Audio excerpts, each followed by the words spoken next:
All right, we are 3 weeks away from National Signing Day, Mike.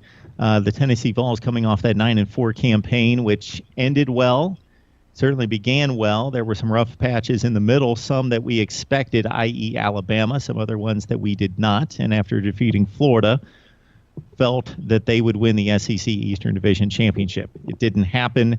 Maybe the program has plateaued. We shall see.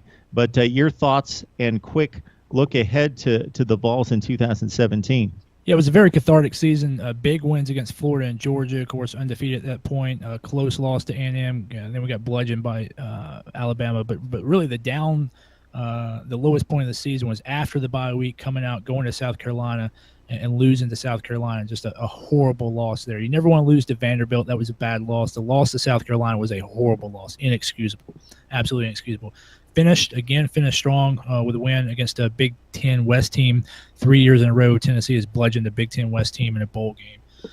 But still, Tennessee fans are not very happy. To add insult to injury, we lose 6 of the key playmakers: Joshua Dobbs, Jalen Reeves-Maybin to graduate, and Cam Sutton to graduation. Derek Barnett, Josh Malone, and Alvin Kamara leaving early for the NFL. Of course, Jalen Hurd quit midseason. So pretty much all the national names are leaving the program. This is where we're going to see how well this is going to be where we see how well Butch Jones's recruiting translates into talent development in the program. You're going to have a lot of players stepping up, a lot of players who have played well stepping into those roles. They won't be household names like Cam Sutton or Derek Barnett, Jalen Reeves-Maybin, Joshua Dobbs, but they can play well. Now we're going to see if we know Tennessee staff can recruit. Now this season we're going to see if they can coach. And if they can coach, if they can develop those young men as football players on the playing field, Tennessee's going to be okay. I think 2017, just off the top of my head, way too early prediction, somewhere between 8-4 and 10-2. Anything less than 8-4, things are going to start getting really hot in Knoxville. The fans are still looking for a division title. This will be Butch Jones's 5th season. A lot of Tennessee fans are looking right over the mountains to Clemson. Look at Dabo Swinney. He got his division title in the second season, and then got his first 10-win season in his 4th season. So, some Tennessee fans are saying, let's look at Dabo. It took him time, took him 8.5 years to get a national championship. And the other fans are saying, well, it only took him 4 years to get double digits. It only took him 2 years to get a division title. So a lot of Tennessee fans are split right down the middle right now on Butch Jones. I think 50% saying support the coach, 50% saying he needs to get out now. He's not going anywhere. No AD, brand new chancellor. He's not going anywhere at least till after next season. So we'll see how that goes. It's going to be interesting to see how well the staff that's known for recruiting can translate that talent into development on the playing field. That's going to be the big difference. Of course, we open with a big out-of-conference game with Georgia Tech there in Atlanta to open the 2017 season. So I think right off the top of my head, between 8-4 and 10-2, anything less than 8-4 is a regression, and Butch Jones will be on the hot seat with a new athletic director ending his first college football season.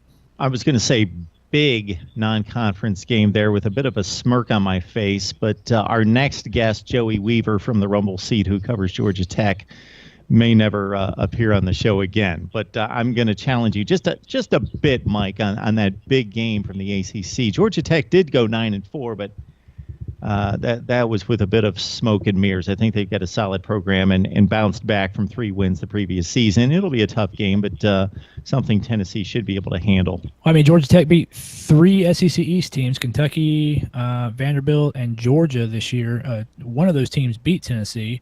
The other team, Georgia, probably should have beat Tennessee if it weren't for a last-second Hail Mary. So it might not be big on the national scene, particularly since it's the first week and Alabama plays in the Dome the same weekend. And, there will be other big games to start the season. I think Alabama and FSU play in the same weekend. But it's going to be big to Tennessee. It'll be a big litmus test. We beat Georgia Tech out of conference this year. Of course, we lost to Oklahoma the previous 2 seasons in our big out-of-conference game.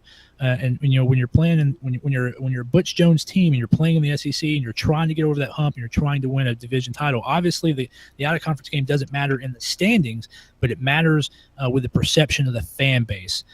Tennessee fans expect to win that game. The reason it's big for Tennessee is because they expect to win it. They cannot afford to lose that game. So it might not be big on the national scene, but it's going to be really big to Butch Jones and how he sits with the fan base.